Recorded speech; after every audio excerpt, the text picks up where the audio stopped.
Je rappelle, on est dans la suite de la partie 5, une réflexion islamique sur la démocratie. On a vu les titres A, B et C. On va maintenant passer à D, E, F et puis le petit bonus G. Donc dans la vidéo précédente, avec tout ce que je vous avais dit, et tout est vérifié normalement, ça vous a permis de comprendre pourquoi et comment j'ai eu l'intuition de ne pas être et de ne pas vivre dans une démocratie en France. Donc c'est mon cheminement personnel, mais je ne vous ai pas encore démontré la preuve définitive. Et puis aussi ça vous a permis peut-être de comprendre d'où vient cette prédominance pour la politique dans mon discours. Cette preuve déterminante, je l'ai découverte avec les travaux d'Étienne Chouard, que je connais maintenant depuis au moins 2013. Je ne sais vraiment plus quand est-ce que je l'ai découvert, mais en tout cas je l'ai découvert sur Internet. Et donc, d'après ces travaux, c'est que même conceptuellement parlant, la France n'a jamais été une démocratie.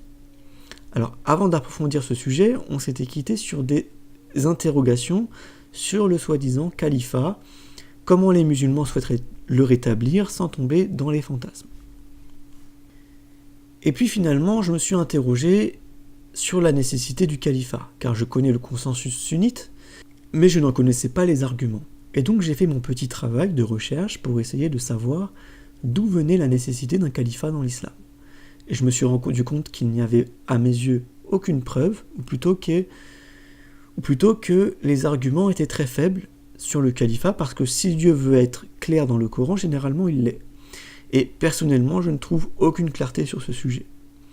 Il se trouve que, de mon point de vue actuel, les arguments sont très loin d'être pertinents, et du coup j'ai développé ma propre vision du califat. Déjà, si on commence par revenir sur l'origine du mot, on va très vite voir qu'il y a quelques problèmes. En l'an 661, on voit apparaître le titre de Khalifatullah, dans le sens de représentant ou lieutenant de Dieu sur terre. Mais dans tous les cas, c'est bien évidemment une innovation. Il ne peut pas y avoir de représentant de Dieu sur terre. Le prophète ne s'est jamais donné ce titre. Pourquoi donner ce titre à un homme qui en serait moins digne que le prophète? Et si on regarde les bien guidés, les califes bien guidés, il était question de Khalifatu. Khalifatu Rasulillah, successeur du messager de Dieu, ou Amir al-Mu'minin, commandeur des croyants. Donc Abu Bakr avait pour habitude d'écrire Khalifat du messager de Dieu, et Omar, lui, écrivait Khalifa d'Abu Bakr ou Khalifa du Khalifat du messager de Dieu. Donc c'est pourquoi la traduction de lieutenant n'est pas bonne, à mon humble avis. Sinon, qu'est-ce qui aurait empêché le deuxième calife Omar de dire directement qu'il est lieutenant du prophète? Et est-ce que le lieutenant du prophète, ça a un sens? Sachant que Omar n'était pas moins méritant que Abu Bakr. Et donc c'est pour ça que pour moi, il convient mieux de traduire par successeur ou succession, dans le sens de venir remplacer, venir succéder dans des actes de responsabilité. En 1924, pour la première fois depuis la naissance de l'islam, c'est la fin officielle du califat. Donc on proclame l'abolition du califat de l'Empire ottoman. Je dis bien de l'Empire ottoman, parce que selon ma compréhension personnelle de ce que je considère être le vrai califat, pour moi le califat n'a jamais cessé d'exister. Il existe depuis Adam, et si je considère que le message de l'islam m'est parvenu, c'est que le califat est toujours là. Avant de vous expliquer un petit peu ma vision, je termine sur le califat tel que la plupart des gens le comprennent aujourd'hui. On peut effectivement parler de califat dans l'histoire, dans le sens de période de succession. Ainsi, il y a eu la période califale des bien guidés, des Omeyyades, des Abbassides, etc. Plusieurs califats ont coexisté en même temps dans l'histoire. Donc là, ça pose encore une fois un problème de légitimité et de nécessité. Et puis, il y a eu aussi les sultanats. Alors là aussi, encore une fois, je ne sais absolument pas d'où vient la légitimité du sultanat, parce que dans le Coran, quand on parle de sultanat, on parle d'une autorité qui vient de Dieu, et que c'est Dieu qui donne, et généralement, elle est donnée aux prophètes, notamment au prophète Moïse, Moussa. Toujours sur le sultanat, le Coran précise que Dieu n'a fait descendre aucune autorité sur les fausses divinités. Donc aucune divinité ne peut gouverner les hommes. Et la seule autorité que j'ai trouvée dans le Coran qui serait toujours valide aujourd'hui, c'est l'autorité que Dieu donne à une famille dont l'un des membres a été tué. Et donc les représentants de cette famille de la famille de la victime, d'un point de vue islamique, ils ont tous les droits sur celui qui est responsable du meurtre. D'où la loi du talion, mais Dieu précise tout de même qu'il est toujours préférable d'être clément et miséricordieux. Donc le sultanat dans l'histoire est une innovation politique encore une fois, sauf si le sultan a été élu par le tirage au sort, ce dont je doute fortement. Maintenant, si on se tourne vers le prophète, il n'avait pas le titre de sultan, il n'avait pas le titre de calife, puisque le premier calife c'est Abou Bakr. On parle généralement d'un État islamique et pas d'un califat. Et puis finalement, le prophète était juge suprême, c'est-à-dire qu'on se référait à lui en dernière instance si jamais on n'arrivait pas à trancher durant une affaire judiciaire. Mais ça, c'était lié à sa condition de prophète. Plus personne aujourd'hui peut se prétendre juge suprême. Par contre, il était imam, ça il n'y a pas de doute, et on sait que dans ces derniers jours, le prophète a désigné Abou Bakr pour le remplacer en tant qu'imam, pas en tant que successeur, pas en tant que dirigeant politique, c'est important de comprendre ça, c'est vraiment en tant qu'imam. Du coup, ça pose des questions sur l'imama. Alors honnêtement, je n'y ai pas réfléchi, je me suis déjà bien assez pris la tête pour comprendre ce qu'était le califat et le sultanat. Et si je devais m'intéresser à l'imama, il aurait fallu que je m'intéresse aux sources chiites, donc j'ai laissé ça de côté. Mais par intuition, je dirais que l'imama, c'est une sorte de régime politique théocratique qui, encore une fois, n'existe pas dans les sources en tant que structure politique. Ce qui ne veut pas dire que c'est un régime illicite, c'est juste que ça ne peut pas être une norme islamique. Du coup, cette histoire de califat, elle m'a laissé avec deux questions, que je laisse ouvertes pour ceux qui voudraient y répondre. C'est est-ce que les paroles prophétiques sur le califat, déjà, sont authentiques ? Et si oui, est-ce que lorsque le prophète parle de califat, est-ce qu'il l'entendait comme nous l'entendons aujourd'hui ? Donc deux questions dont je n'ai pas forcément les réponses et donc que je laisse ouvertes. Parce que mon avis personnel, qui est en dehors du consensus, donc quand je précise que c'est en dehors du consensus, vous ne pouvez pas me suivre si vous n'êtes pas d'accord avec moi à 100%. Mon avis personnel, c'est que le califat, en tant que structure politique, n'existe pas dans les sources. Donc un califat sous forme d'institution n'est pas nécessaire. Ce qui est nécessaire, selon ma compréhension personnelle du califat, c'est la transmission du pouvoir. Et le vrai pouvoir, c'est la science, soit le savoir originel adamite. Alors pour moi, tout est dans le passage du Coran de la deuxième sourate Al-Baqarah, versets 30 à 37. Alors quand je dis que tout est là, j'exagère un peu parce que c'est pas forcément facile de le voir au premier coup d'œil pour tout le monde. Parce qu'avant d'arriver à cette conclusion, j'ai d'abord fait le travail classique qui consiste à regrouper tous les versets qui parlent de califat et de calife. Et puis il y a surtout un petit livre très bien fait qui m'a mis sur la piste, qui s'intitule Le califat d'Adam, essai sur la temporalité coranique de Abu Suleyman al-Kaabi. C'est un tout petit livre dont j'ai été agréablement surpris par le contenu. Et puis donc avec ce travail, ensuite j'en suis arrivé à la conclusion que tout était dans ce petit passage de la sourate 2. Donc à l'écran j'ai mis en gras les passages qu'il faut méditer et qui viennent appuyer ce que je dis. Très rapidement parce que je ne peux pas vous faire toute la démonstration ici et vous expliquer vraiment ce que c'est que... je ne vais pas vous développer ce qu'est la science originelle adamite, mais tout ce que je peux vous dire déjà, c'est que le verset 30 parle de calife, successeur, d'accord, que Dieu met sur terre. Il ne dit pas que c'est Adam, d'accord, le Coran est très précis, donc toujours dans le verset 30, remarquez que Dieu ne contredit pas aussi, il ne contredit pas totalement les anges. Dans le verset 31, Dieu apprend les noms de toutes choses à Adam, et donc ici Adam est dépositaire d'une science que n'ont pas les anges. Et verset 33, Adam est une espèce qui peut transmettre sa science, d'où l'idée que l'espèce humaine est une espèce qui se succède, mais aussi qui est capable de transmission. Et pour moi, c'est ça le califat, la succession et la transmission d'une science originelle qui implique une responsabilité. Et tant qu'il y aura des Corans sur terre et des gens qui le mémoriseront ou qui discuteront et transmettront les enseignements de l'islam, le califat spirituel restera. Et d'ailleurs, Internet est pour moi une sorte d'espace califal où on peut retrouver cette science originelle. Et c'est d'ailleurs là où je l'ai retrouvée. Et cette science originelle, pour vous en parler très rapidement, mais je ne peux pas rentrer dans les détails, c'est qu'elle peut libérer n'importe quel peuple de l'oppression. Donc c'est pour ça que votre intérêt premier, et l'intérêt premier des musulmans, partout dans le monde, c'est de redonner le pouvoir au peuple. Et si vous regardez bien, quand un peuple est souverain, et qu'il a de vrais dirigeants à son image, des dirigeants qui donnent la parole au peuple, eh bien automatiquement, par exemple, il va le condamner Israël et il va soutenir les Palestiniens. Donc automatiquement, les gens vont se placer du côté de la justice. Et j'ai juste envie de dire, très rapidement, sans rentrer dans les détails non plus, que étonnamment, et je suis le premier surpris, c'est que certains leaders des Gilets jaunes sont détenteurs de cette science, peut-être inconsciemment, et c'est pour ça que je crois sérieusement qu'il va se passer quelque chose d'historique en France. Donc ce que je voulais vous faire comprendre ici, c'est que le califat n'est pas un régime politique. Parmi les régimes politiques connus, on a évidemment la démocratie, régime politique, système de gouvernement dans lequel le pouvoir est exercé par le peuple, par l'ensemble des citoyens. Oligarchie, système politique dans lequel le pouvoir appartient à un petit nombre d'individus ou de familles, à une classe sociale restreinte et privilégiée. La plutocratie, système politique ou ordre social dans lequel la puissance financière et économique est prépondérante.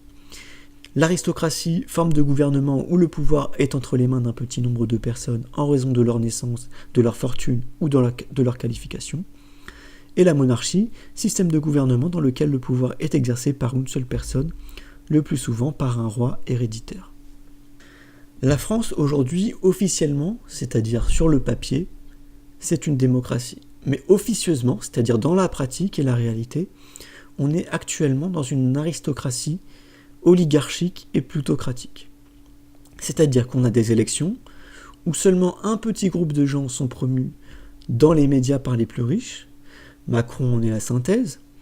Et une fois élus, il rend des comptes à ceux qui l'ont fait élire. C'est généralement le plus riche, donc celui qui a le plus de moyens pour sa campagne électorale ou celui qui passe le plus de temps dans les médias, sachant que dans notre monde, le temps c'est de l'argent et que les médias sont détenus par les plus riches. Donc c'est cette catégorie de personnes qui a le temps et l'argent qui a le plus de chances de remporter les élections. Il y a quelques études qui montrent très bien la corrélation. Donc la France, on a dit aristocratie parce que élection, oligarchie parce que petit groupe, et plutocratie parce que puissance financière qui mène le jeu. Donc du coup, que dit le Coran sur les régimes politiques ? La première chose qu'on aurait tendance à penser, c'est parce que le Coran parle de roi ou de royaume, alors il faudrait nécessairement une monarchie. Or, je rappelle que ni le prophète, ni la première période califale des bien guidés n'ont été véritablement des monarchies. Ce qu'il faut comprendre, c'est qu'il n'y a pas de système politique miracle dans le Coran. L'enseignement de ça, c'est qu'un système politique, c'est forcément humain, donc imparfait, et surtout que c'est un moyen et jamais une finalité. La finalité, c'est ce que nous avons, nous, dans l'islam, ce qu'on appelle les objectifs supérieurs de la charia, par exemple. Et donc, un bon régime politique, c'est un régime qui vise ses objectifs. Donc, je répète, dans le Coran, il n'y a pas de régime politique miracle, et le califat n'a rien à voir avec un régime politique. D'ailleurs, le docteur Mohamed Hamidullah fait remarquer qu'il n'y a aucune structure politique de décrite de Adam jusqu'à Noé. Après Noé seulement, on commence à voir des institutions apparaître, comme des juges, des conseillers, et surtout des rois. Or, le Coran parle aussi bien de rois qui sont justes, comme de rois qui sont injustes. Ça, c'est une preuve que la monarchie peut être aussi bien bonne comme mauvaise. Et le Coran insiste sur le fait de mettre le pouvoir, donc pour moi le pouvoir c'est le savoir, la science, au service du bien commun. Et ça passe par exemple par la consultation, qui est le seul moyen de savoir quel est véritablement le bien commun. Parce qu'il n'y a que les gens qui font société et qui travaillent, qui savent mieux que n'importe qui ce qui est bon pour eux.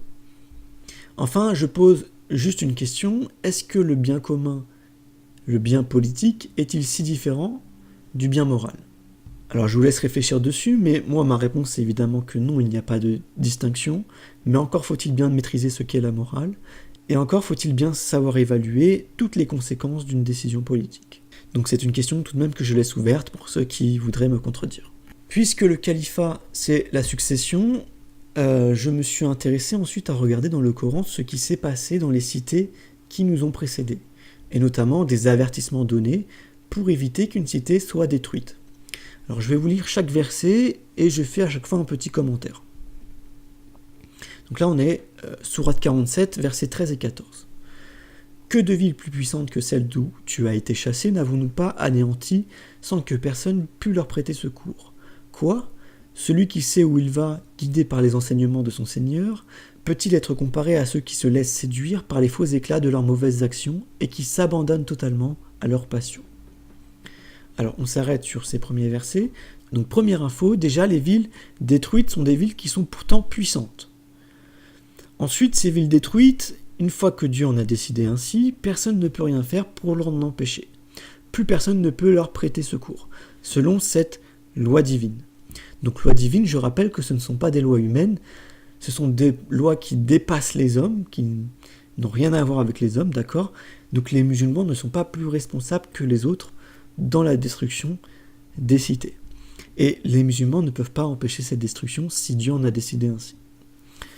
Et enfin, les gens qui composent ces villes amenées à être détruites, ce sont des gens qui font des mauvaises actions et qui suivent leur passion. Passion, ici, opposée à raison. Et comme je l'avais expliqué dans la partie 3, je vous avais dit que la charia, la voie islamique, c'est justement ce qui vient s'opposer à la passion. Donc si un peuple ne s'écarte pas de sa voie islamique, il ne sera pas détruit. Deuxième verset maintenant.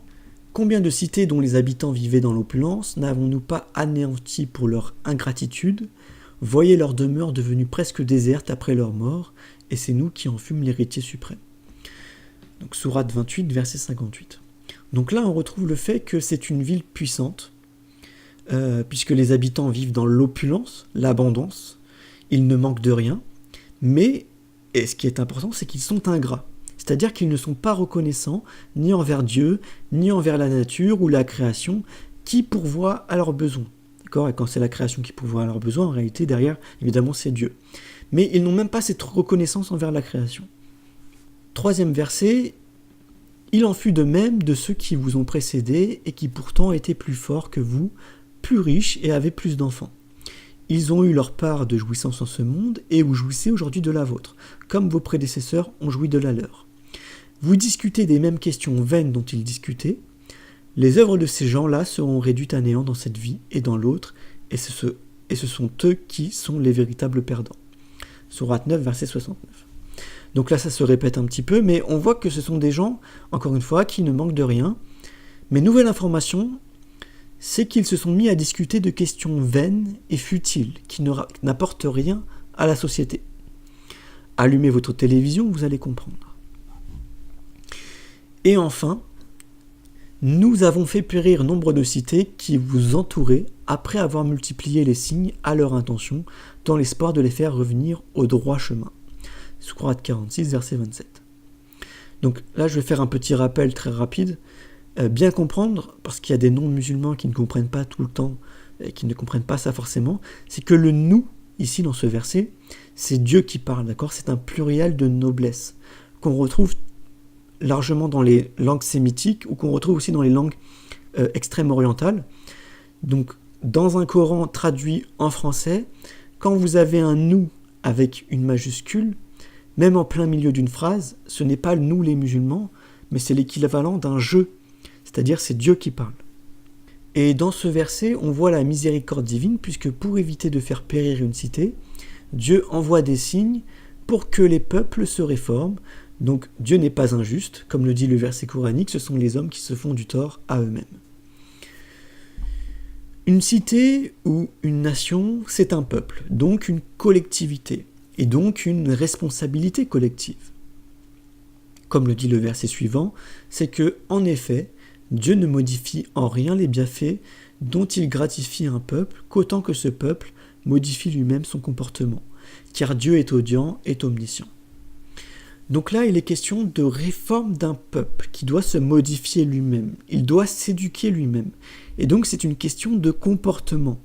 Et c'est ce qu'on a vu dans la diapo précédente, Il faut éviter l'ingratitude, éviter les mauvaises actions, éviter la passion, c'est-à-dire savoir garder un juste équilibre entre le rationnel et l'émotionnel, et éviter les polémiques stériles qui n'apportent rien à la société. Exemple, la polémique sur le hijab de Décathlon. Pourquoi en parler médiatiquement si ce n'est pour diviser les Français? Et donc qui fait naître de la passion en plus de l'irrationalité dans la population et dans les deux camps. Dans les deux camps parce que beaucoup de musulmans voient aujourd'hui le verre à moitié vide à cause des médias et oublient le verre à moitié plein. Ils oublient par exemple l'initiative de Décathlon, qui est une société française à la base, de vouloir commercialiser ce vêtement. Et donc c'est quelque part une démarche pro-musulmane, même si évidemment ils ne font pas ça par des intérêts, évidemment qu'il y a des intérêts capitalistes derrière, mais au moins ils ont fait cette démarche. Et après qu'ils aient cédé à la pression, c'est une autre chose, mais la maladresse vient surtout du fait que la référence au produit, il aurait été mieux qu'il n'y ait pas de référence islamique, c'est-à-dire au mot hijab. Il ne fallait pas mettre le mot hijab dans le produit et utiliser un autre mot, et ça n'aurait jamais fait polémique. Donc pour moi, ce qui est polémique, c'est plus le nom du produit et non pas le produit en lui-même. On continue. Dieu ne laisse jamais s'égarer un peuple qu'il avait mis sur la bonne voie avant de le mettre en garde contre les périls qu'il doit craindre. Dieu a une parfaite connaissance de toutes choses. Sourate 9, verset 115. Donc là, pas grand-chose à dire ici, juste que ça rejoint l'idée que Dieu n'est pas injuste et qu'il met en garde, il prévient pour le peuple qui veut écouter. Et celui qui n'écoute pas, eh bien Dieu le laisse s'égarer conformément à la loi divine sur la guidance. Ensuite, s'il y a responsabilité collective, il y a aussi une responsabilité individuelle. Donc sourate 13, verset 11, des anges sont attachés à chaque être humain et placés devant et derrière lui. Le protège sans cesse sur ordre du Seigneur. En vérité, Dieu ne modifie point l'état d'un peuple tant que les hommes qui le composent n'auront pas modifié ce qui est en eux-mêmes. Et quand Dieu décide de punir un peuple, nul ne peut l'en empêcher, car les hommes en dehors de lui n'ont nul protecteur. Donc là, Dieu précise bien qu'un peuple est composé d'hommes, donc rien d'extraordinaire, mais que chacun d'entre eux est protégé par les anges. Donc les anges sont là pour nous guider, ce qui fait que normalement, si on écoute son cœur, on est guidé par les anges, et ça évite les mauvaises actions, les mauvais choix, et ça évite d'être orgueilleux, etc. Mais aussi, il faut s'éduquer, il faut se réformer soi-même et chercher à s'améliorer, à améliorer son comportement. Donc l'état d'un peuple et sa gouvernance sera à l'image des hommes qui le composent. On continue. Quiconque suit le droit chemin le suit dans son propre intérêt, et quiconque s'égare ne s'égare qu'à son propre détriment. Nul n'aura à assumer les péchés d'autrui. Nous n'avons jamais sévi contre un peuple avant de lui avoir envoyé un messager. Sourate 17, verset 15. Donc on voit encore des choses qui reviennent, on voit la responsabilité individuelle, puisque suivre le droit chemin, ça ne bénéficie qu'à celui qui le suit. Donc faire partie d'un groupe, ce n'est pas ça qui va vous sauver de l'égarement, d'accord ? On n'attend pas que les autres se comportent bien pour bien se comporter à son tour. On continue à bien se comporter, même si en face de nous, les gens se comportent mal. Et nul n'aura à assumer les péchés d'autrui. C'est important ça, parce que ça fait partie des versets qui permettent de comprendre qu'on n'a pas à payer pour les autres, et donc ça pose la question par exemple de ceux qui ont contracté des dettes. Donc pourquoi aujourd'hui en France, une personne qui vient au monde a 30 000 euros de dette? Moi je pensais que l'esclavage était aboli. En réalité ce qui a été aboli c'est les chaînes et les coups de fouet, mais l'asservissement par la dette est toujours là. Est-ce que c'est normal? Donc j'aimerais vous rappeler ce qu'avait dit le deuxième calife Omar ibn al-Khattab, qui avait dit « Depuis quand vous attribuez-vous le droit de réduire en esclavage des hommes alors que leur mère les a engendrés libres ?» Donc d'après ça, on peut dire que Omar ibn al-Khattab, par ses paroles, a non seulement aboli l'esclavage classique, mais également l'esclavage par la dette. Responsabilité individuelle veut dire qu'on est Responsabilité individuelle veut dire qu'on n'est pas responsable du comportement des autres, qu'on n'a pas à payer pour les erreurs des autres. On n'est pas des moutons et du coup, on n'a pas à obéir à un gouverneur si celui-ci se met à faire n'importe quoi. Donc sourate 43, verset 54, Pharaon cherchait à égarer son peuple et celui-ci lui a obéi, car c'était un peuple pervers. Donc, l'enseignement de ça, c'est que ce peuple a obéi à l'égarement de Pharaon. Pourquoi ? Parce qu'il était pervers. Mais si ça n'aurait pas été un peuple pervers, à votre avis, est-ce qu'il aurait obéi ? Évidemment que non, il n'aurait pas obéi à Pharaon. Donc ici, on voit que Dieu fait un reproche à l'obéissance.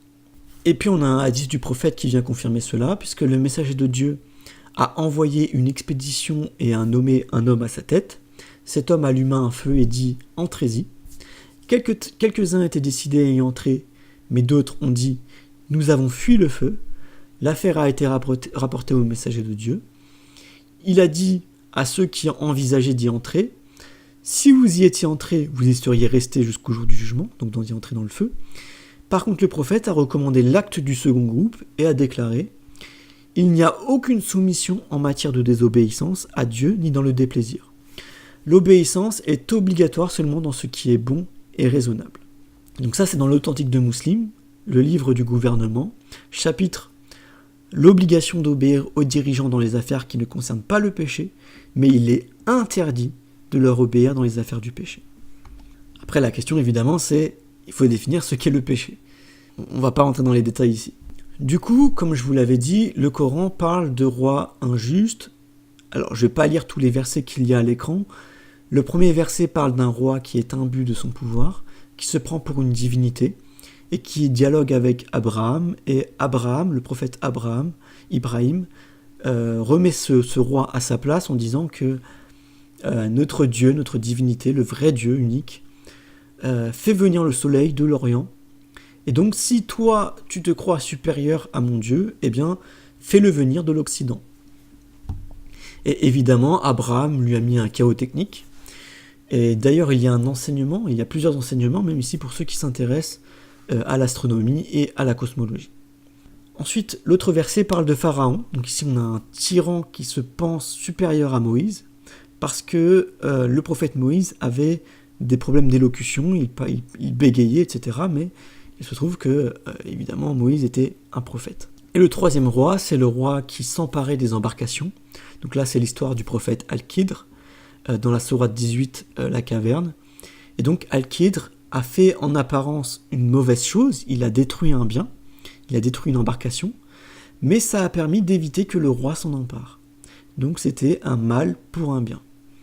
Ensuite, il y a eu de bons rois aussi, souvent des prophètes. Donc il y a eu le roi Saül, le roi David et le roi Salomon. Et puis il y a aussi le hadith qui explique que le jour du jugement, parmi les 7 types de personnes qui seront ombragées sous la protection de Dieu, il y a le roi souverain qui a été juste envers son peuple. Donc c'est une preuve qu'un roi peut être juste et que la monarchie peut être une bonne chose. Donc s'il y a eu des rois, donc des monarchies, pourtant le Coran parle bien de la possibilité de la multiplicité des représentants et des détenteurs de pouvoir. Donc là, encore une fois, je ne vais pas vous les lire, mais le premier verset parle de ceux qui détiennent le commandement parmi les croyants. Le deuxième parle du fait que Dieu a donné une partie de l'autorité. Donc ici, c'est le ministre Youssouf qui s'occupe des finances. Donc une partie de l'autorité, donc ce qui prouve que l'autorité peut être morcelée, entre guillemets. Et le troisième verset parle de la délégation, le fait que ce soit inutile que tout le groupe se déplace, et on a juste à envoyer une personne ou quelques personnes pour une mission, et qui ont après un devoir d'informer le groupe une fois qu'ils reviennent. Donc voilà, pas grand chose à dire de plus sur ces choses, juste que le pouvoir peut être partagé ou délégué. On passe à la diapo suivante, sur le fait que le pouvoir n'est qu'une illusion. Bon, je ne vais pas trop développer, parce que c'est pas vraiment le sujet ici, mais en gros, voilà, le verset dit « Je ne détiens aucun pouvoir de me faire du bien ou du mal, sinon ce que Dieu veut. Si j'avais accès à l'insondable, j'aurais des biens en abondance, et aucun mal ne saurait m'atteindre. Je ne suis qu'un avertisseur et un annonciateur pour les gens qui croient. » Voilà. Et puis le deuxième verset est dans la même ligne. Dernière note intéressante sur le pouvoir, c'est que Adam a chuté par la tentation de la promesse d'un royaume impérissable, d'un royaume infini. Ce qui peut faire penser à l'idéologie transhumaniste. Aujourd'hui, ces gens qui ne veulent pas mourir, qui veulent rester immortels, des gens qui font des recherches scientifiques dans ce sens-là. En fait, ce sont des gens qui n'ont pas compris le sens de la vie.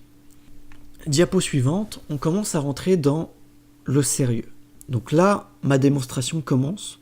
Et donc, je vais essayer de démontrer que la démocratie est non seulement possible, mais que Dieu en a fait le meilleur des modèles en opposition à la tyrannie. Donc là, c'est mon avis personnel. Alors déjà, le premier verset dit « Ô mon Dieu, souverain suprême, tu donnes le pouvoir à qui tu veux et tu l'enlèves à qui tu veux. Tu honores qui tu veux et tu abaisses qui tu veux. Tu détiens le bien et ta puissance n'a point de limite. » Donc conclusion déjà, c'est que c'est Dieu qui donne le pouvoir à qui il veut, même lorsque c'est un roi injuste ou un président injuste. Première chose. C'est important de comprendre ça. Ensuite, qu'est-ce qui empêche Dieu de donner le pouvoir à un peuple tout entier, et pas seulement à une personne, puisqu'on a vu que Dieu pouvait donner des fragments d'autorité. Et puis, le verset vient préciser « La puissance de Dieu n'a point de limite ». Donc pourquoi penser que Dieu donnerait le pouvoir qu'à une seule personne, alors qu'il est clair qu'il a toujours coexisté plusieurs rois en même temps dans l'histoire? Donc pourquoi ne donnerait-il pas le pouvoir à chaque homme qui compose un peuple? Pourquoi voulez-vous limiter la puissance de Dieu? Alors là, je vous ai démontré que potentiellement, d'après ce verset, la démocratie est possible. Mais pas que c'est forcément le meilleur régime. Pour ça, il faut se pencher sur le deuxième verset que j'ai sélectionné. « Ô mon peuple, ajouta-t-il, aujourd'hui vous détenez le pouvoir et le pays entier vous est soumis. Mais qui nous défendra si jamais Dieu décide de nous punir ? Ce que je vous propose, reprit Pharaon, est le meilleur parti à prendre, à mon avis, et la solution que je vous indique est sûrement la bonne. » Sourate 40, verset 29. Alors là, si on ne resitue pas dans le contexte du récit, on ne comprend pas qui parle. Parce qu'en réalité, il y a, dans ce verset, deux interlocuteurs différents. Le premier, c'est un croyant anonyme, qui est un proche de Pharaon. Et le deuxième, c'est Pharaon lui-même qui parle. Et donc là, je vois personnellement, et c'est mon avis, une symétrie dont la première partie, qui est une parole prononcée par le croyant anonyme, parle d'une démocratie, et la suite est dite par Pharaon, qui parle lui plutôt d'une monarchie, voire d'une tyrannie. Si je développe un petit peu, le croyant parle bien d'un peuple, si la traduction est bonne, qui détient le pouvoir, al-mulk, et qui s'applique sur un territoire entier, un pays. Par contre, le croyant anonyme met en garde de la responsabilité collective, donc de ne pas tomber dans les travers que je vous ai énumérés tout à l'heure. Sinon, Dieu finira toujours par nous punir, donc il faut toujours être reconnaissant de Dieu, parce que c'est lui le souverain des souverains. Donc c'est lui notre souverain, même si nous sommes nous-mêmes souverains. Maintenant, la deuxième partie du verset, selon moi, parle du contraire, de l'opposé de la démocratie. Dans la première partie, c'est un peuple qui est souverain. Dans la seconde partie, c'est Pharaon qui prétend que la solution qu'il possède, elle est forcément la bonne. C'est sa vision des choses qu'il souhaite imposer. Ça s'appelle une dictature. Pour moi, ce verset démontre que contre la dictature, il y a la démocratie. En démocratie, aussi bien les hommes que les femmes, d'accord ? D'ailleurs, dans le Coran, on trouve que les femmes peuvent faire serment d'allégeance. Donc si on transpose aujourd'hui, l'islam leur donne le droit de vote, leur donne même le droit de désobéissance à ce qui n'est pas convenable. Et puis ça rejoint aussi ce que je vous disais sur le fait que Dieu, dans le passage de la deuxième sourate Al-Baqarah au verset 30, Dieu ne dit pas que le calife qu'il va mettre sur terre c'est Adam, mais en faisant un petit travail de recherche, on comprend que c'est Adam et son épouse, plus sa descendance, donc c'est toute l'humanité, et c'est l'espèce humaine dans son entièreté. D'ailleurs, tout le monde sait que dans l'islam, Adam et son épouse sont tous les deux responsables du péché qu'ils ont commis. Donc ils ont commis tous les deux le péché originel. Alors, péché original, c'est-à-dire qu'ils ont entravé le tout premier interdit. Tous les deux sont responsables. Par contre, contrairement à la doctrine chrétienne, nous, la descendance, ne portons pas la responsabilité de ce péché. Je vous avais dit que on ne paye pas pour les erreurs des autres. Ça, vous pouvez le retrouver sourate 17, verset 15. Ensuite, toujours sur la démocratie en islam, quelques déductions théologiques. Donc Dieu possède des noms, des attributs, qui viennent nous apprendre sur notre potentialité en tant qu'humanité, sur ce que nous sommes capables de faire. Ainsi, Dieu dans le Coran donne la parole à tout le monde, à Pharaon, à Iblis, Parce qu'ils font partie de cette vérité. D'accord ? Le mal est une partie de la vérité de ce monde. Et il ne faut pas la nier. Ainsi, dans le Coran, quand Iblis s'exprime, il dit sa vérité, sa stratégie. Essayer de séduire les hommes pour les entraîner avec lui en enfer. Et cette vérité, en la connaissant, elle nous permet de nous défendre. Et dans une démocratie, il est important qu'il y ait justement ce dialogue, que l'on donne la parole à tout le monde, qu'il y ait des débats, de la discussion pour pouvoir discerner. Deuxième chose, Dieu nous a donné le libre arbitre, c'est-à-dire qu'il nous laisse le choix d'emprunter la voie que nous voulons, tout en décrivant les deux voies possibles. C'est-à-dire que soit on suit ce qu'on appelle la charia, c'est-à-dire la voie islamique, soit on suit notre voie en dehors de celle-ci, qui n'est que égarement et futilité. Et je précise qu'il y a des non-musulmans qui sont dans cette voie qu'est la charia, même s'ils l'ignorent. Et le problème de ceux qui l'ignorent, c'est qu'ils peuvent très vite en sortir et faire des allers-retours en fait. Alors qu'un musulman, normalement, est stable dans cette voie. Et donc ça lui permet de cheminer plus vite. Donc le libre arbitre, c'est très important dans une démocratie, de pouvoir avoir les croyances qu'on veut, tant que cette croyance ne vient pas oppresser celle des autres. On sait aussi que Allah, Dieu, est aussi Al-Malik. On a tendance à le traduire par le roi des rois, mais en réalité c'est plus le souverain des souverains. D'accord ? C'est à peu près la même signification, sauf que souverain des souverains, c'est plus précis. Et donc, vous connaissez certainement la logique qui consiste à dire que si Dieu est le tout miséricordieux, alors nous, en tant que musulmans, nous devons chercher à être miséricordieux à notre tour. Si Dieu est omniscient, alors nous devons chercher à être des gens de science, etc., etc. Et donc, si Dieu est Al-Malik, le souverain des souverains, alors nous devons chercher à être souverains. Alors, souverain d'abord individuellement, d'accord ? Et ça passe par l'éducation qui, si elle est bien conduite, devrait entraîner l'émancipation de l'esprit en premier, pour pouvoir penser ensuite les autres émancipations, puisqu'il faut ensuite une émancipation collective. Le Coran appelle les gens sans cesse à s'émanciper. Et donc la souveraineté, c'est être libre de décider par soi-même, et cette émancipation, elle passe par la voie établie par Dieu, comme le dit le verset suivant. Cependant, vous ne saurez le vouloir qu'autant que Dieu le veuille, Dieu est omniscient et sage. Alors je ne sais pas si la traduction est efficace ici, mais en fait vous ne pouvez pas aller contre la volonté de Dieu, c'est-à-dire que dans tous les cas, notre volonté, elle est cadrée par Dieu. Et que c'est impossible pour vous de vous émanciper par une autre voie que celle qu'il a établie pour vous. Donc j'espère que j'aurai été assez convaincant. Vous avez quelques éléments ici qui pourraient laisser entendre que la démocratie est possible dans l'islam, et selon mon point de vue, c'est le meilleur modèle de société. Maintenant, on va parler de constitution. Pourquoi de constitution ? Parce que si on veut une démocratie dans un pays, il faut l'écrire quelque part. Il faut l'écrire dans un texte. Et ce texte, il s'appelle la Constitution.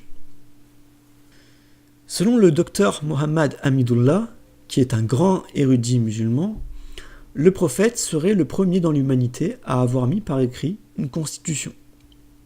Alors, cette information, elle est évidemment à vérifier. Elle se trouve dans l'énorme biographie qu'a fait le docteur Hamidullah, donc qui s'intitule « Le prophète de l'islam, sa vie, son œuvre ». Alors, deux précisions dessus. D'abord, on sait que c'est pas le prophète en tant que lui qui l'a écrit, d'accord ? Parce que le prophète était illettré. Donc c'est le prophète et ses compagnons et les dirigeants polythéistes et juifs qui étaient à Médine, d'accord ? Donc on va dire que le prophète est à l'initiative. Ensuite, donc comment Hamidullah justifie que ce serait la première constitution du monde par écrit ? Alors je précise bien par écrit, donc selon lui, les autres constitutions précédentes, donc déjà n'étaient pas écrites, alors elles étaient sûrement orales, ou alors ça n'en était tout simplement pas, c'est-à-dire que c'était des morceaux de constitution, qui étaient donc des textes théoriques, ou alors c'était des textes qui n'étaient tout simplement pas appliqués.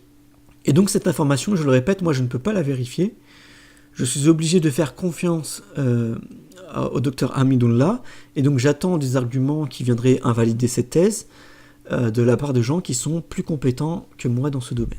Donc le prophète et les premiers compagnons, les muhajirun, c'est-à-dire ceux qui ont migré avec le prophète de la Mecque jusqu'à Médine, ils ont vécu ce qu'on appelle un processus constituant. Alors pendant plus d'1 an, ils ont essayé de penser un texte, un accord, un pacte citoyen avec les différentes tribus de Médine, afin de faire société. C'est ce que Rousseau appelle aussi le contrat social. Et c'est ce qu'on va appeler la Constitution. Et il y a un homme en France aujourd'hui qui, je crois, va rester dans l'histoire pour avoir dit la chose suivante: ce n'est pas aux hommes du pouvoir d'écrire les règles du pouvoir. Et donc cette personne que j'ai découvert sur Internet depuis au moins 5-6 ans, facile, c'est Étienne Chouard. Politique. Vous avez raison sur l'impuissance politique, mais cette impuissance politique, elle est programmée. Il y a un endroit où il est écrit que le peuple n'a aucune puissance. Ça s'appelle la Constitution. Le problème, c'est que tout le monde s'en fout. Nous nous foutons de la Constitution. C'est bien fait pour nous. C'est pas la faute des affreux qui dirigent, c'est notre faute à nous de ne pas écrire notre Constitution dans laquelle nous prévoirions notre puissance. Le référendum d'initiative populaire, les élections sans candidat ou les élections avec des primaires et avec l'impossibilité pour les condamnés de se représenter, etc. Notre impuissance tient à notre démission du processus constituant. Et tant qu'on bavarde sur ce que font les représentants politiques qui sont les représentants des riches, on passe à côté de la cause de nos problèmes. Alors, je partage avec tous les copains résistants, je rencontre, depuis que je fais de la politique, je rencontre plein de gens qui résistent depuis toujours, et je partage avec eux évidemment toutes ces luttes, et j'ai fait un schéma pour vous montrer la variété des sujets sur lesquels les gens résistent. Et donc j'ai fait ça sous forme d'arbre. Et l'arbre ça permet de montrer que je m'étonne que tous ces résistants s'en prennent à des choses importantes, mais qui ne sont que des conséquences. Et je trouve que personne n'essaye de comprendre la cause de tout ça. Et il me semble que j'ai trouvé, alors je me trompe peut-être, mais j'ai l'impression d'avoir trouvé une cause commune à toutes ces impuissances et à toutes ces injustices. Donc je pars des conséquences, des injustices sociales, j'essaye de comprendre d'où elles viennent. Il me semble qu'elles viennent de l'absence de contrôle des pouvoirs qui produisent une impuissance populaire, et je pense que s'il y a des injustices sociales, c'est parce que les gens bien, les gens normaux, n'ont pas le pouvoir de résister. Tous ces gens qui résistent et que je connais, tous ces militants, ils résistent, ils passent toute leur vie à se bagarrer, ils ne changent rien. Comment ça se fait? Parce que leur impuissance politique leur interdit d'agir. Mais d'où elle vient, cette impuissance politique? Pour ce que j'en analyse, je pense que cette impuissance politique vient de la Constitution, du texte qui fait que les élus ne sont pas révocables, ils n'ont pas de compte à rendre, on ne peut pas choisir nos candidats, on n'a pas de référendum d'initiative populaire. De notre initiative, nous ne pouvons décider de rien. La monnaie, on la laisse privatiser parce que dans la Constitution, il n'y a rien pour obliger au fait qu'elle soit publique, etc., etc. Je n'ai pas le temps de développer, mais dans la Constitution, toutes nos impuissances sont programmées. Ça ne vient pas du ciel, c'est écrit quelque part. Alors, j'essaye toujours de comprendre quelle est la cause des causes, quelle est la cause de cette cause. Qu'est-ce qui fait que, partout dans le monde, toutes les constitutions programment l'impuissance des peuples? C'est pas un complot, ça peut pas être un complot, pas tout le temps et dans tous les pays. C'est pas ça, c'est autre chose. C'est un processus universel qui doit avoir une cause universelle. Et il me semble que ce qui fait que toutes ces constitutions sont mauvaises, qu'elles programment l'impuissance des gens, au lieu de programmer notre puissance, et au lieu de nous garantir contre les abus de pouvoir, elles programment notre impuissance, je pense que c'est parce que ceux qui écrivent la Constitution, les auteurs constituants, ceux qui écrivent la Constitution ont un intérêt personnel à ne pas écrire de bonnes constitutions, à ne pas écrire notre puissance. Et ils sont jugés partis, ce sont des professionnels de la politique. Et cette cause-là, là on est proche de la cause des causes, c'est pas leur faute, c'est pas eux qui sont des pourris, c'est nous qui les laissons écrire. Et du coup, j'ai réfléchi, et je me suis rendu compte que, eh bien finalement, le prophète, au moment où il fait l'émigration vers Médine, avec ses compagnons, eh bien, il n'avait pas le pouvoir. Et donc, ce n'était pas un homme de pouvoir. D'ailleurs, je vous l'avais dit dans la vidéo précédente, il a même refusé le pouvoir à la Mecque. Ou en tout cas, ce dont on est sûr, c'est qu'il n'a pas cédé à la corruption. Donc, le prophète et les compagnons ont écrit les règles du pouvoir alors que ce n'étaient pas des hommes de pouvoir. Le prophète était un citoyen comme les autres. Et donc, comme je vous l'ai dit, c'est dans la Constitution qu'on inscrit généralement le régime politique et les grandes règles de fonctionnement du pouvoir. Or, il ne suffit pas d'écrire au premier article de la Constitution que la France serait une république indivisible, laïque, démocratique et sociale, pour l'être réellement. comme c'est le cas en ce moment dans le texte de notre Constitution. C'est certes ce qui est écrit, mais il faut aussi que les autres articles qui viennent après soient en accord avec cette prétention. Or, il n'y a pour le moment rien de démocratique dans notre Constitution. Il est nécessaire de définir des institutions, des règles, des grands principes et des modalités qui respectent au moins ceux du régime qu'on a choisi. Or, est-on sûr vraiment de ce qu'est une démocratie ? Est-ce que le vote, le suffrage universel, est un critère de démocratie ? Alors, avant de répondre à ça, on va continuer un petit peu sur la Constitution. Alors, moi, je ne suis pas spécialiste de droit, mais si je ne dis pas de bêtises, ce qu'on appelle les pactes, les traités, la Constitution, ce sont généralement les textes les plus hauts au niveau du droit. C'est-à-dire que même c'est plus haut que la jurisprudence musulmane. Et d'ailleurs, dans la vie du prophète, il y a eu un événement assez connu qui est le traité d'Hudaybiyah, qui est un accord de paix qui avait été signé avec la tribu des Koraïchites mécois. Et le Coran nous oblige et nous montre que le devoir des musulmans, c'est de respecter les pactes que nous avons contractés, que nous avons conclus. Ainsi, le Sourate 9, verset 7, « Comment pourrait-il y avoir un pacte liant Dieu et son prophète aux idolâtres, excepté celui que vous aviez conclu avec certains d'entre eux auprès de la mosquée sacrée. Soyez donc loyaux avec ceux-ci tant qu'ils le seront avec vous. Dieu aime ceux qui sont de bonne foi. » Donc, nous en France, les musulmans, on a un pacte qui s'appelle la Constitution et qui nous oblige à être loyal et à respecter les règles de la République, du vivre ensemble. Donc, être loyal, c'est être conforme aux principes du pacte. Si on ne respecte pas le pacte républicain, ou en tout cas le pacte social, on commet une injustice, et une injustice est forcément une oppression. Et selon le hadith Qudsi, donc dans l'authentique de Muslim, il est dit « En vérité, j'ai rendu l'oppression illégale pour moi et illégale pour mes serviteurs aussi. Alors ne commettez pas d'oppression. » Donc lorsqu'il y a des polémiques sur le voile ou sur le hijab, de Décathlon, etc., en réalité, nous musulmans, on n'a rien à se reprocher. Par contre, en face, c'est eux qui ne respectent pas le pacte républicain. Ils aimeraient modifier les libertés en agitant la peur de l'islamisme, mais tout le monde sait en France que l'islamisme politique, il est proche du néant. Et en réalité, l'islamisme, en tout cas en France, et moi je vous le dis pour bien connaître ce petit monde, il ne veut pas le pouvoir pour l'instant. Il veut juste l'argent des musulmans. Donc il fonctionne surtout avec des marqueurs identitaires qui sont plus proches du fantasme et de l'arabité que de l'islamité réelle. Mieux encore, toujours sur les pactes, c'est que le prophète est à l'origine de 5 pactes avec les chrétiens, dont un qui est universel. Donc avec tous les chrétiens du monde et jusqu'au jour dernier, c'est-à-dire jusqu'à la fin des temps. Alors on ne peut pas abolir ces pactes, donc je vous ai mis une adresse internet à l'écran où vous pouvez trouver les 5 textes, les 5 pactes traduits en français. Alors il n'y en a que 3 qui sont traduits en français, et les 2 autres, vous pouvez les trouver dans d'autres langues.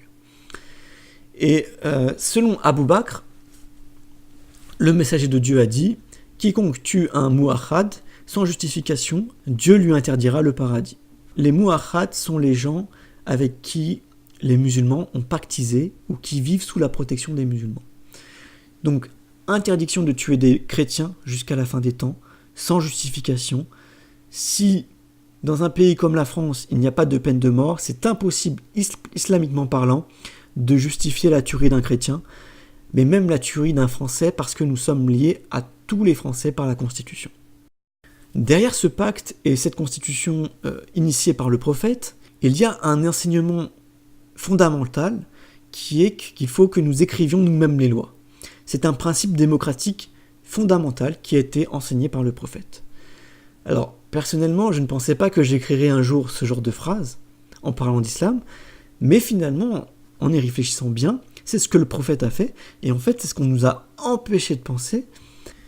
Alors, on va d'abord lire les citations. Donc, ces citations, je les ai trouvées dans l'excellent petit ouvrage d'Étienne Chouard, Notre cause commune, instituer nous-mêmes la puissance politique qui nous manque.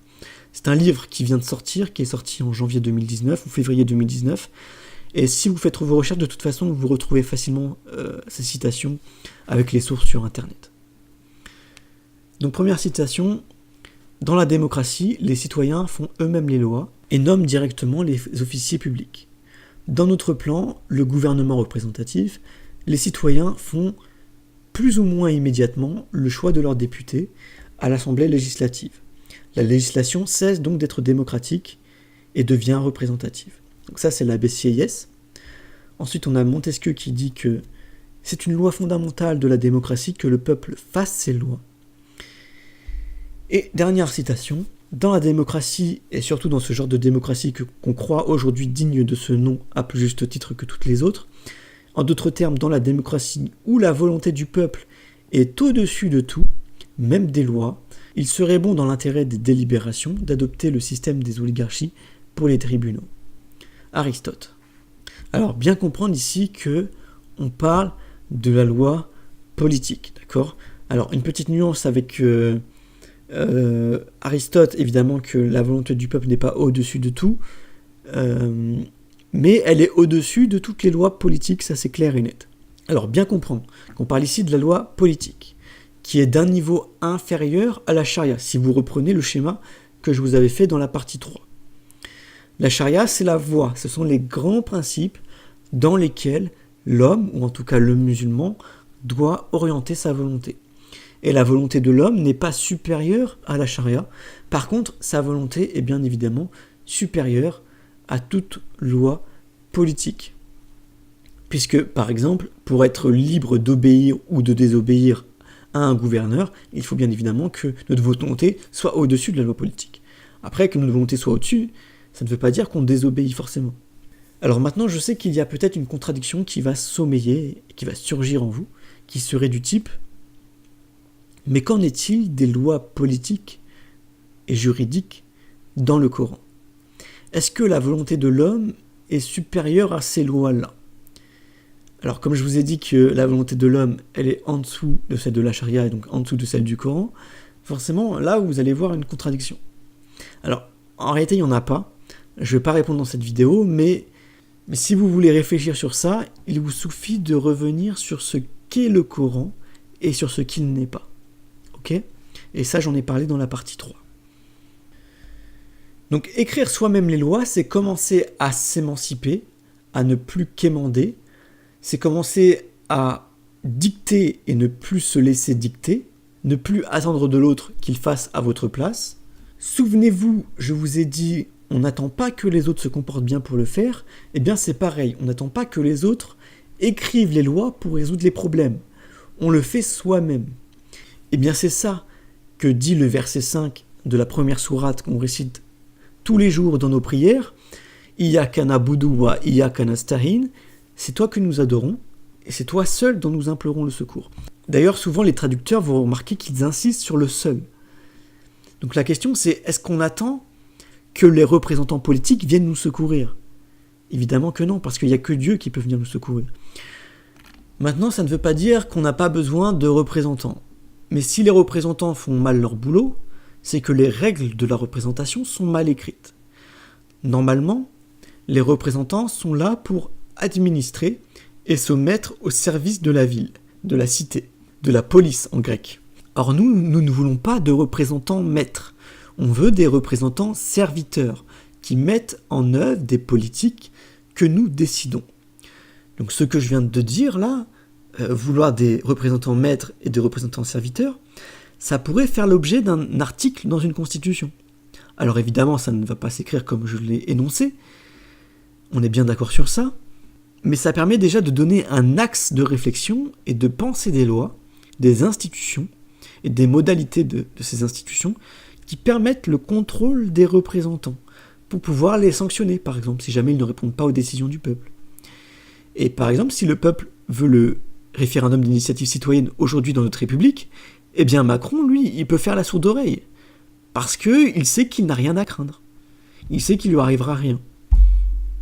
Donc c'est ce qui manque de notre système actuel, c'est que nos élus sont impunis, n'ont aucun compte à rendre, et donc c'est pour ça qu'ils sont en quelque sorte corruptibles, qu'ils se font facilement acheter par des gens qui ont de l'argent pour faire passer des décisions politiques qu'ils veulent. et notamment programmer notre impuissance politique. Et ça, on le voit notamment avec les salaires actuels du président, des ministres et des élus, etc.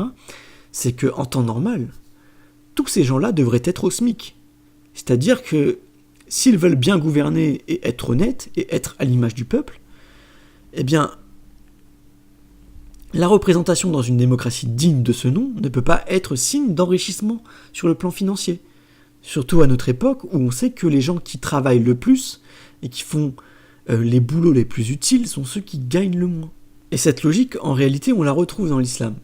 Si on commence par le prophète, il ne s'est jamais construit un palace sous prétexte qu'il était prophète. D'accord ? À Médine, il avait des petits appartements très modestes, accolés à la mosquée. Et puis selon la parole prophétique très connue aussi, vous savez que les prophètes n'ont pas laissé comme héritage les dinars ou les dirhams. Autrement dit, ils n'ont pas laissé derrière eux de richesses matérielles, mais ils ont laissé comme héritage la science. Et d'ailleurs, l'image que vous voyez à l'écran, c'est tout ce qui est resté dans la maison du prophète après sa mort. Donc on sait, vu les nombreux témoignages clairs et évidents, que le prophète a toujours vécu sobrement et avec simplicité. On va retrouver cette simplicité avec les deux premiers califes. Le premier, Abou Bakr, a délaissé son commerce une fois calife parce qu'il ne pouvait plus s'en occuper.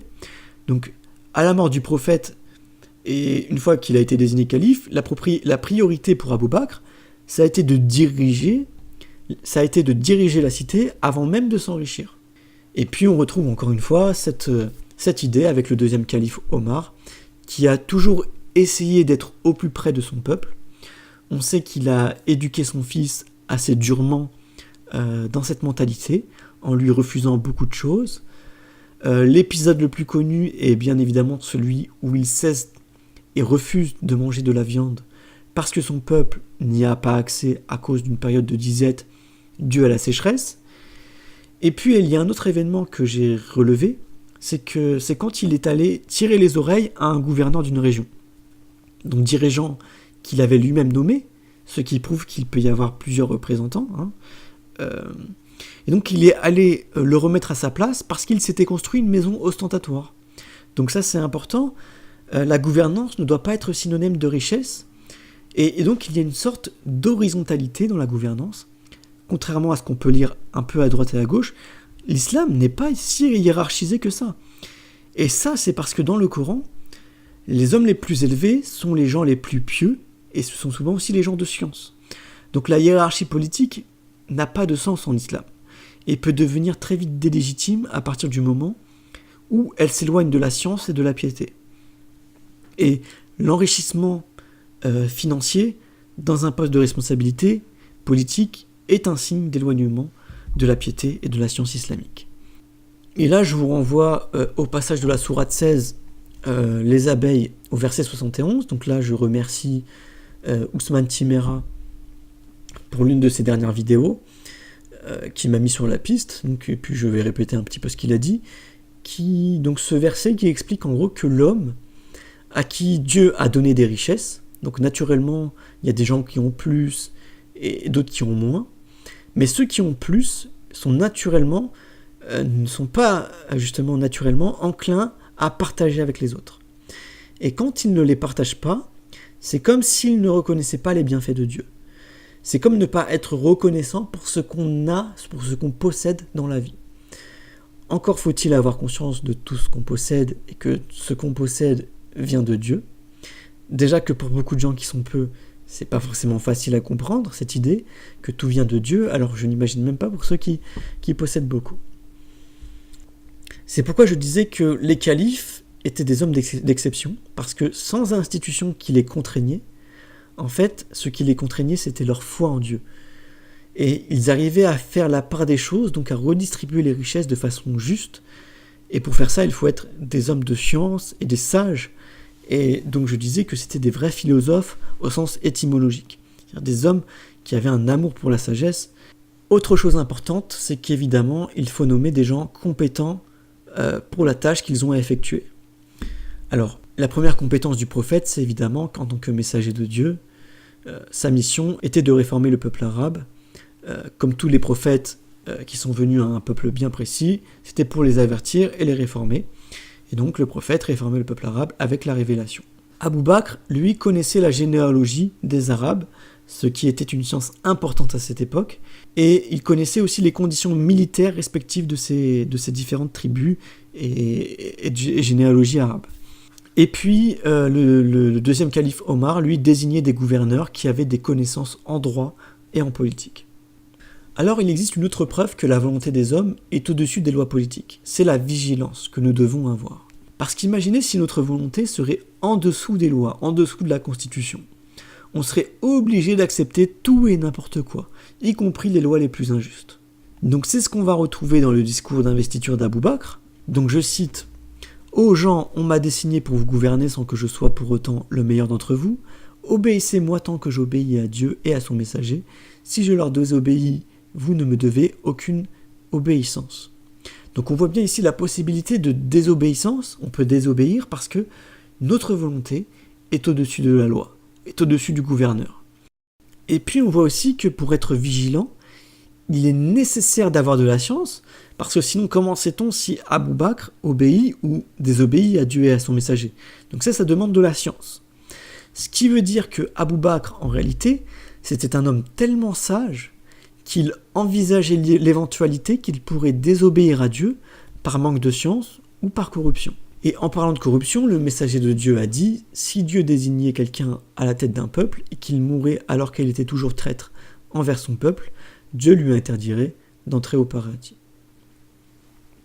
Donc c'est une menace qui devrait normalement fonctionner si vous mettez un dirigeant croyant, sauf qu'une fois au pouvoir, on a tendance à perdre la foi et à se laisser bercer par les illusions du pouvoir. Du coup, cette menace, elle fonctionne pas très bien. Donc il faut trouver autre chose pour arriver à limiter le pouvoir des représentants. Et c'est là où je vais vous demander d'oublier tout ce que vous savez sur la démocratie. Alors je viens vous parler de démocratie, mais de la vraie, celle qui n'existe pas du tout, et celle qui, je crois, serait capable de nous sortir du pétrin. La première chose que je vais vous demander d'oublier, c'est que le principe de l'élection n'est pas démocratique. Et oui, le principe de l'élection n'est pas un principe de la démocratie.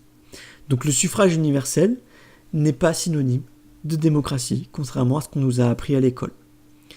Selon Aristote, les élections sont aristocratiques et non démocratiques. Elles introduisent un élément de choix délibéré, de sélection des meilleurs citoyens, les aristoïs, au lieu du gouvernement par le peuple tout entier. Alors nous, ce qu'on cherche, c'est bien que le peuple tout entier gouverne. Donc je résume, le système de l'élection, comme le suffrage universel, c'est le propre de l'aristocratie. Parce que lorsqu'on élit une personne, on ne gouverne pas. On délègue notre souveraineté, notre pouvoir de gouverner. Par contre, il ne faut pas confondre l'élection de représentants avec le vote lors d'un référendum. Puisque là, lors d'un référendum, on vote pour une loi, pour une décision, et donc on exerce bien un pouvoir directement. C'est pour ça que dans la vidéo, dans la partie 4, si j'ai défendu le vote, je l'ai défendu avec certaines conditions qui vous inviteraient à être acteur de votre décision, et pas seulement quelqu'un qui va à l'urne pour se débarrasser de son pouvoir. Et souvenez-vous quand je vous disais que j'étais plutôt pour un vote à bulletin non secret, à l'époque de la démocratie athénienne, les gens votaient à main levée, donc ils n'étaient pas cachés. Et tout le monde sait que le modèle originel de la démocratie que nous avons, c'est celui de la Grèce antique, donc de la démocratie athénienne. Or, il y a un mécanisme qui a disparu dans nos démocraties modernes et qui est pourtant une pierre angulaire pour donner le pouvoir au peuple. Et cette pierre angulaire, c'est le tirage au sort. Le tirage au sort, c'est ce qui va donner le pouvoir au peuple. Montesquieu a écrit « Le suffrage par le sort est de la nature de la démocratie. Le suffrage par choix est de celle de l'aristocratie. » Et oui, parce que par le tirage au sort, déjà ça permet de faire une rotation des effectifs avec des mandats courts, mais surtout il y a une vraie égalité de principe dans l'accès au pouvoir. C'est-à-dire que tout le monde a autant de chances d'être élu.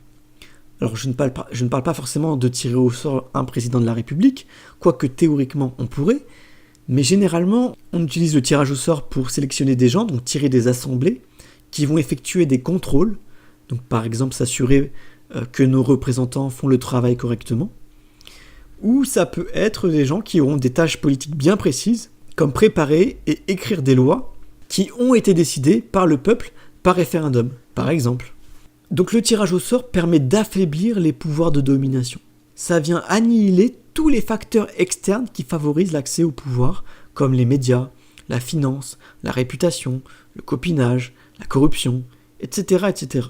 La Bible dit, dans les Proverbes, chapitre 18, verset 18, « Le sort met fin aux disputes et fait le partage entre les puissants. » D'ailleurs, je vais vous partager une expérience que j'ai eue quand j'étais à la fac. Donc il y avait 2 groupes qui devaient faire leur exposé oral en anglais, mon groupe et un autre groupe, et s'est posé la question de qui devait passer en premier, d'accord, qui devait faire son exposé à l'oral en premier. Et évidemment, les 2 groupes voulaient passer en premier. Donc quelle était la légitimité pour que l'un passe avant l'autre ? En réalité, aucune. Il n'y a pas un groupe qui était plus légitime que l'autre pour passer en premier. Donc comment est-ce qu'on a fait pour se départager ? Eh bien, on a tiré au sort avec une simple pièce, on a fait le pile ou face.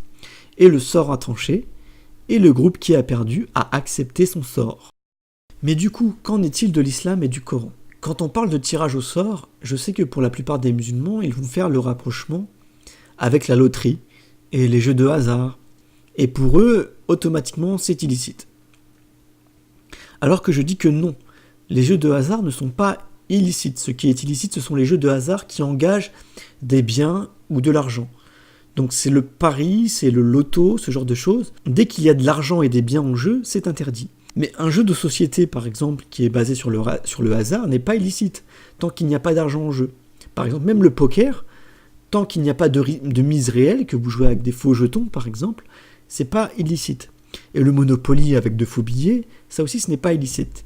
C'est un divertissement comme un autre, et ce n'est pas interdit selon l'islam. Ce qui est interdit, c'est évidemment les paris sportifs, les paris, quels qu'ils soient, à partir du moment où il y a de l'argent, ou que ce soit des biens qui soient mis en jeu, et puis tout ce qui est Française des Jeux, ce genre de choses. Alors, pour justifier le tirage au sort, justement, je ne vais pas parler des versets du Coran habituels qui sont relayés partout sur Internet, mais ceux qui parlent bien du tirage au sort. Alors, il n'y en a que 2. Donc, le premier verset, je le cite, « Ce sont là des récits qui relèvent du mystère et que nous te révélons ici, car tu n'étais pas parmi eux lorsqu'ils tiraient au sort, alors ici c'est littéralement lorsqu'ils jetèrent leur calame, l'honneur de prendre Marie en charge et encore moins lorsqu'ils disputaient à son sujet. » Sourate 3, verset 44. On retrouve ce récit dans la Bible, à Luc, chapitre 1 et verset 8. Donc l'enseignement que j'ai tiré de ce verset, c'est que le tirage au sort permet de départager plusieurs prétendants pour une tâche plus ou moins importante. C'est d'ailleurs l'idée générale que l'on retrouve principalement dans la sunna du prophète. Parce que oui, le prophète a utilisé lui-même le tirage au sort. Déjà, le messager de Dieu a déclaré « Si les gens connaissaient les vertus de l'adhan, donc de l'appel à la prière, et du premier rang, et s'ils ne trouvaient d'autre moyen pour se départager que le tirage au sort, ils auraient recours à cette méthode. » Donc on voit bien ici que le prophète ne dit pas que le tirage au sort est illicite, mais qu'on peut bien y recourir. Et d'ailleurs, le prophète, comme je vous l'ai dit, va souvent l'utiliser lui-même, par exemple en départageant les gens qui devaient l'accompagner lors d'un voyage, ou encore dans un cas pour trancher des affaires de justice. Ce qui rejoint mon affaire de la pièce avec le pile ou face. Dans un hadith qui est jugé faible, mais qui existe, dans le Sunan d'Ibn Majah, Abu Huraira a raconté que 2 hommes se disputèrent au sujet d'une transaction, et aucun d'entre eux n'avait de preuves. Le messager de Dieu leur a commandé de tirer au sort pour savoir lequel d'entre eux devrait prêter serment, que cela leur plaise ou non. Donc là, vraiment, on retrouve l'idée du départage dans une situation où l'un n'est pas plus légitime que l'autre et dont on n'a aucune preuve. Même si ce hadith est jugé faible, je pense que de toute façon, le tirage au sort, c'est plus que du départage. C'est de la confiance en Dieu.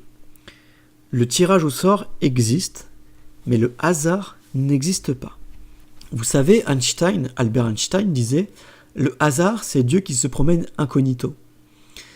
Et Joseph Bertrand disait « Comment oser parler des lois du hasard ? Le hasard n'est-il pas l'antithèse de toute loi ?»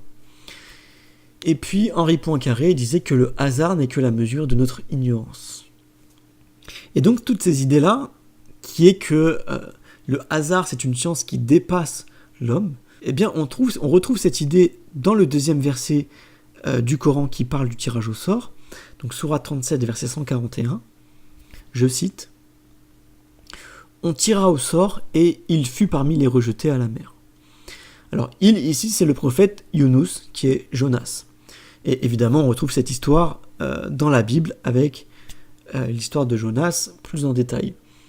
Selon Ibn al-Kathir, qui est un exégète reconnu, le tirage au sort aurait eu lieu à 3 reprises, et à 3 reprises, le résultat est tombé sur Jonas.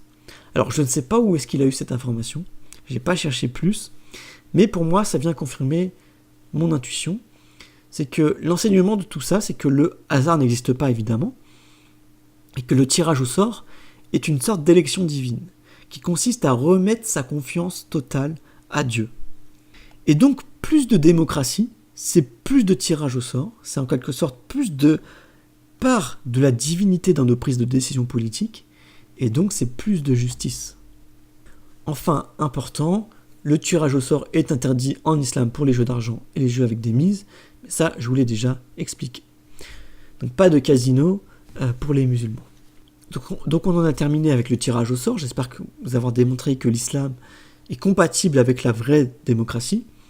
Et comme je vous l'ai dit, toutes ces grandes règles de la représentation et de la décision politique, on doit les écrire dans ce texte qui s'appelle la Constitution.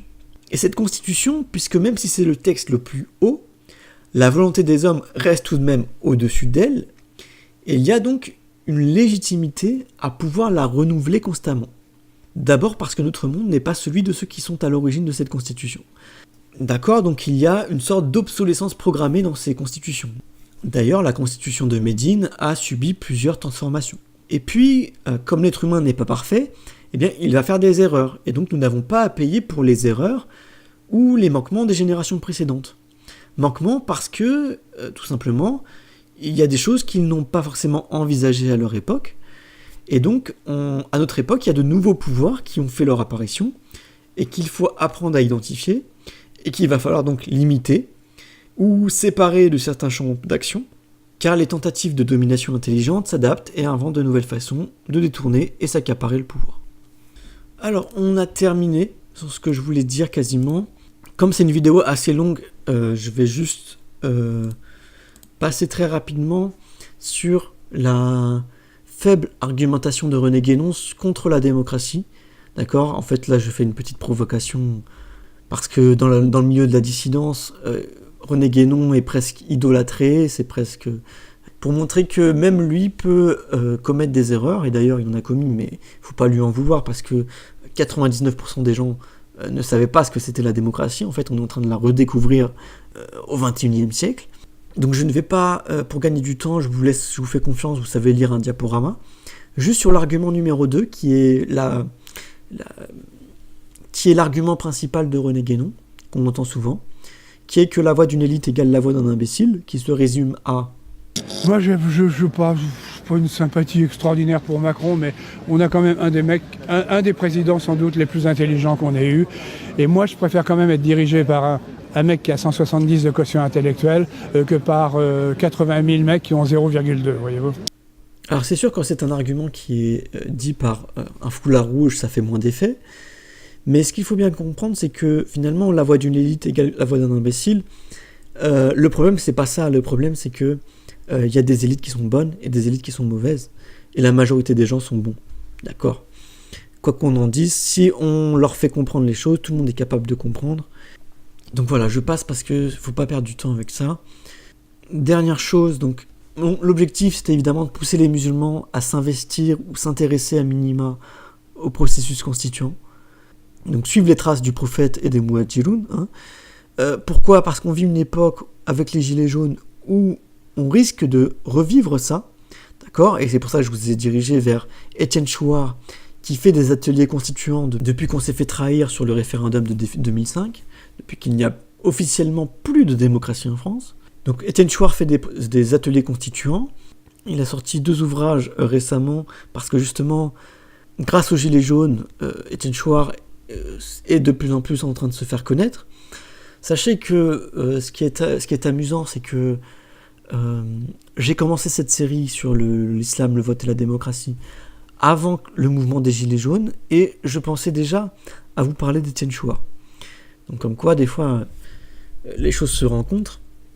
Ensuite, concernant l'aboutissement du mouvement, là, pas grand-chose à dire, je vous avais déjà expliqué les 3 issues possibles, à savoir, en parlant de Soral avec rétablissement d'une monarchie, ok, mais ça n'avance pas très bien, et puis ça serait assez tyrannique, à mon sens.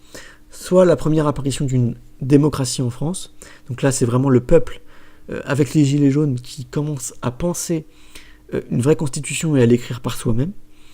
Ou peut-être la plus réaliste, c'est qu'on obtient l'avancée du RIC, du référendum d'initiative citoyenne, dans la Constitution. Donc ça serait une énorme avancée, parce qu'en fait avec ça, on peut après obtenir tout ce qu'on veut. Alors on peut obtenir tout ce qu'on veut à quelques conditions. Déjà, je répète les 4 modalités du référendum, qui sont que on doit pouvoir, avec le référendum d'initiative citoyenne, on doit pouvoir proposer une loi, on doit pouvoir abroger une loi, on doit pouvoir proposer une loi constituante qui est au-dessus des lois, d'accord ? La loi constituante, c'est au-dessus des lois, je vous avais dit que c'est le texte le plus haut. Et puis on doit pouvoir aussi révoquer un élu, c'est-à-dire le démettre de son poste. Donc ça, ce sont les 4 modalités qu'on attend, les 4 grandes modalités d'un bon référendum d'initiative citoyenne. Je vous l'avais dit qu'il faut qu'il soit écrit par nous, parce que c'est pas les représentants, les élus qui vont écrire ce référendum, ils vont jamais l'écrire, ils ont aucun intérêt à le faire, donc s'ils le font pas, si nous on le fait pas, personne ne va le faire. Et puis il faut qu'il soit en toute matière, c'est-à-dire qu'on puisse proposer des lois sur tous les sujets. Alors moi je vous avais dit dans la vidéo précédente que j'avais une petite retenue, mais en fait, en réfléchissant bien, en fait, c'était une retenue qui serait si vous êtes un vrai démocratiste, c'est-à-dire un extrémiste de la démocratie. Donc si vous êtes un extrémiste de la démocratie, ce que vous faites, c'est que vous ne faites pas le référendum d'initiative citoyenne en toute matière, vous empêchez de promulguer des lois ou des lois constituantes sur les transferts de souveraineté. On n'a pas le droit de légiférer sur les transferts de souveraineté. Donc d'abord on récupère notre souveraineté évidemment, et puis après on interdit de transférer la souveraineté à d'autres pouvoirs, d'autres groupes, d'autres instituts politiques, supranationaux, etc. Donc ça c'est une réflexion que je lance, mais évidemment c'est pas obligatoire. Concernant des solutions pour la suite et une nouvelle constitution, je vais m'arrêter là. Je vais pas en dire plus parce que c'est à vous après de commencer à vous intéresser à ça. D'essayer de regarder des vidéos d'Étienne Chouard, de vous procurer son dernier ouvrage, son premier ouvrage, Notre cause commune, comment instituer nous-mêmes la puissance politique qui nous manque. Donc nous les musulmans, on doit être concernés par ça, parce qu'en France on a un très grave problème. Donc comment on fait pour avoir cette puissance politique, et faire attention aussi qu'on ne se fasse pas récupérer, par exemple. C'est ce que je vous disais dans la vidéo précédente, c'est que pour pas qu'il y ait des intérêts minoritaires qui prennent le dessus sur les intérêts du bien commun et de la majorité, eh bien ça passe par une bonne constitution qui vient opprimer ses forces naturelles, et ça passe par des bonnes institutions, donc par du tirage au sort, entre autres. Et je vous invite à vous renseigner sur Étienne Chouard, sur ce qu'est la vraie démocratie athénienne, son fonctionnement, sa constitution. De toute façon, vous trouverez ça avec Étienne Chouard. Hein. Et puis voilà, et puis on va s'arrêter là, je pense. Donc pas de vidéo de conclusion pour cette série, pas de conclusion. Je vous laisse tirer les conclusions qu'il le faut. Vous prenez ce qui est bon, vous rejetez ce qui est mauvais comme d'habitude. Vous ne me suivez pas aveuglement. Et puis, voilà, n'hésitez pas à aimer, à partager sur les réseaux sociaux, à commenter, Je sais qu'il y a des gens qui ont peur de commenter, peut-être parce qu'ils savent que je vais leur tomber dessus, mais n'ayez pas peur et n'ayez pas honte. Allez, on se quitte là-dessus. C'était la dernière vidéo sur l'islam, le vote et la démocratie. Et on va se retrouver très prochainement pour des vidéos plus sympathiques et moins politiques.